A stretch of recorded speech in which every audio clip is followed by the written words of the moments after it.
Hello mga mare! Samahan niyo ako sa another journey of my life.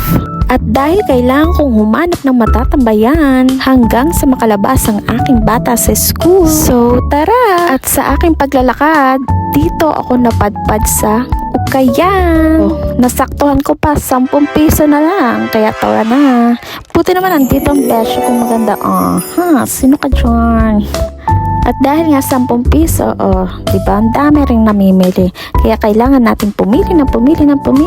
Pag matyaga ka lang talagang pumili dito, may maganda kang makukuha. Kagaya nito, Dior na, naging Dior pa.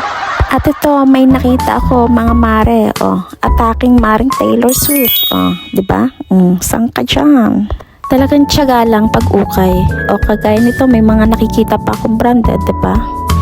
Ang gaganda pa nila sa 10 pisong halaga. Abay, may malupitan ka ng outfit, mare.